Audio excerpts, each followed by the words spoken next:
निर्भीड निष्पक्ष वृत्तांकनाचा बुलंद आवाज राजसत्ता न्यूज। महामहिम राज्यपाल महोदय यांच्या अभिभाषणावर आणि महाराष्ट्र सरकारच्या अभिनंदन करण्यासाठी खऱ्या अर्थाने मी या ठिकाणी उभा आहे।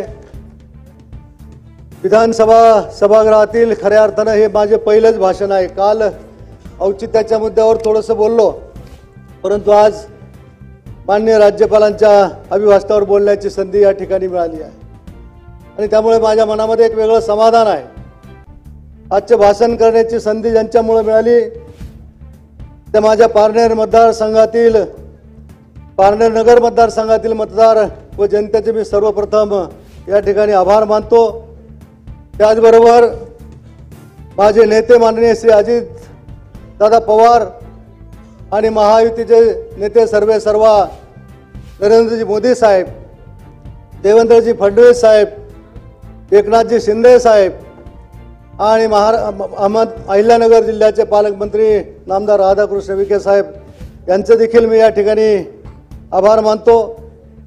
मी माझ्या आईवडिलांच्या आशीर्वादाने इथपर्यंत पोहोचू शकलो, त्यामुळे मी माझ्या वडिलांच्या स्मृतीला देखील या ठिकाणी विनम्र अभिवादन करतो। कोणताही हा व्यक्ती माता पिता व गुरुजनांशिवाय घडू शकत नाही, त्यामुळे मी माझ्या गुरुजनांना देखील वंदन करतो आणि लोकशाहीच्या या मंदिराला व सभागृहाला देखील अभिवादन करून मी माझ्या भाषणाला खऱ्या अर्थाने या ठिकाणी सुरुवात करतो। सन्माननीय राज्यपाल महोदयांनी या ठिकाणी शासनाचं अभिनंदन करताना जवळपास या महायुतीच्या सरकारनं जे काही लोकाभिमुख असे निर्णय घेतले त्या जवळपास 72 मुद्द्यावर या ठिकाणी त्यांचं अभिभाषण निश्चितपणे झालं। 62 मुद्द्यावर, या 62 मुद्द्यांना मी हात घालणार नाही, परंतु माझ्या मतदारसंघाशी ज्या मुद्द्यांच्या माध्यमातून संबंध येतो त्याच मुद्द्यावर मी थोडंसं या ठिकाणी बोलण्याचा प्रयत्न करणार आहे। खऱ्या अर्थानं औद्योगिक क्षेत्रामध्ये महाराष्ट्र राज्य हे आज देशामध्ये अग्रेसर आहे आणि 14% अधिक देशांतर्गत उत्पादनामध्ये महाराष्ट्राची आज खऱ्या अर्थानं त्या ठिकाणी भर पडलेली आहे। जागतिक गुंतवणुकीच्या बाबतीमध्ये देखील, परकीय गुंतवणुकीच्या बाबतीमध्ये देखील गतवर्षीच्या मानाने यावर्षी जवळपास 90% गुंतवणुकीचं प्रमाण गेलं आहे। आणि मग हे गुंतवणुकीच्या किंवा या उद्योगाच्या संदर्भात बोलत असताना माझा पारनेर नगर जो मतदारसंघ आहे या मतदारसंघामध्ये खऱ्या अर्थानं सुपाही MIDC या ठिकाणी येते। रांजणगाव आणि कारेगावच्या MIDC नंतर, चाकणच्या MIDC नंतर खऱ्या अर्थानं पुण्यापासून जवळच्या अंतरावर जे असेल आणि अतिशय मध्यवर्ती ठिकाणी जे असेल ते आमची सुपाही MIDC आहे।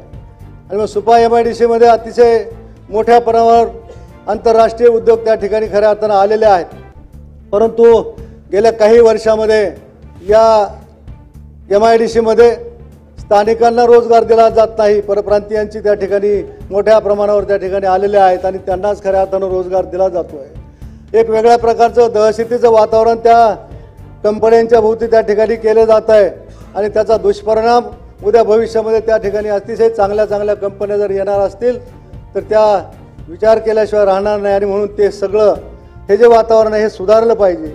त्या MIDCच्या भागामध्ये शांतता राहिली पाहिजे की जेणेकरून त्या सुपाही MIDC मध्ये आणखी नवनवीन उद्योग त्या ठिकाणी येतील, कारण खूप मोठ्या प्रमाणावर तिथे इन्फ्रास्ट्रक्चरसाठी सुविधा उपलब्ध आहेत आणि मोठ्या प्रमाणावर जमीन देखील उपलब्ध आहे। आणि म्हणून स्थानिकांना त्या ठिकाणी आश्वासित केलं होतं, ज्यांची जमीन MIDC मध्ये संपादित केली त्यांच्या कुटुंबातल्या एका तरी व्यक्तीला त्या ठिकाणी त्या MIDC मध्ये नोकरी दिली जावी, थोडंसं अजून साहेब। आणि म्हणून त्या ठिकाणी सुद्धा या बाबतीमध्ये मी शासनाचं लक्ष वेधू इच्छितो। त्याच्यानंतर खऱ्या अर्थाने या ठिकाणी 7480 किलोमीटर सिमेंट कॉन्क्रीटचे रस्ते केल्याचं या अभिभाषणामध्ये आलेलं आहे। जितकं मोठे रस्ते करणं गरजेचं आहे तेवढंच खऱ्या अर्थानं ग्रामीण भागामधल्या जे खेड्यापाड्यामध्ये पोहोचणारे जे रस्ते आहेत ते देखील रस्ते चांगल्या प्रमाणावर झाले पाहिजेत। विशेषतः पंतप्रधान ग्राम सडक योजना असेल किंवा मुख्यमंत्री ग्राम सडक योजना असेल, याच्यामध्ये दरवर्षी फक्त 25-30 किलोमीटरचा समावेश या ठिकाणी आपल्याला करता येतोय आणि याची व्याप्ती खऱ्या अर्थानं वाढली तर निश्चितपणे 1000 लोकसंख्येच्या आतले 500 लोकसंख्येची जी गावं खेडी आहेत ते खेडी देखील आपल्याला या चांगल्या रस्त्याने जोडता येतील।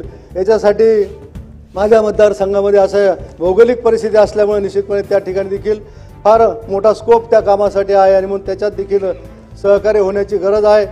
आज या ठिकाणी शासनाने वैनगंगा, नळगंगा, नार पार गिरणा, दमनगंगा, एकदरे, गोदावरी ह्या नद्या जोडण्याचा प्रकल्प हाती घेतला आहे। पश्चिम घाटावरचं पाणी जे वाहून जाते ते अडवण्याचा निश्चितपणे प्रयत्न केला आहे। माझ्या मतदारसंघाची भौगोलिक परिस्थिती अशी आहे, अर्धा मतदारसंघ नगर आणि पारनेरचा मतदारसंघ गोदावरी खोऱ्यामध्ये त्याचं पाणलोट क्षेत्र आहे आणि अर्ध कुकडी क्षेत्रामध्ये आणि मुळा क्षेत्रामध्ये आणि म्हणून या ठिकाणी आम्हाला गोदावरी खोऱ्यामध्ये नवीन कुठल्याही प्रकारचा प्रकल्प घेता येत नाही, छोटासा बंधारा देखील नव्यानं घेता येत नाही आणि म्हणून त्या ठिकाणी अत्यंत लोकांची त्या पाण्याची गैरसोय निश्चितपणे आहे। म्हणून ते पश्चिम घाटावरचं पाणी आपल्याकडे वळवल्यानंतर जी पाण्याची उपलब्धता तयार होते त्याच्या माध्यमातून आमच्या पठार भागातील गेली 2 TMC पाण्याचा जो प्रश्न आहे तो गेली 15 वर्षे मी ऐकतो, त्याला पूर्ण मूर्त स्वरूप येत नाही, तो त्याच्यामध्ये कुठल्याही प्रकारची पुढली कारवाई होत नाही आणि म्हणून त्याच्यामध्ये देखील कारवाई होण्याची गरज आहे पठार भागाला, कारण दुष्काळी तालुका आहे पठार भागावर। आम्हाला त्या 2 TMC पाणी कुकडी प्रकल्पातून मिळालं पाहिजे, याच्यासाठी देखील आमच्या मतदारसंघाची मागणी आहे।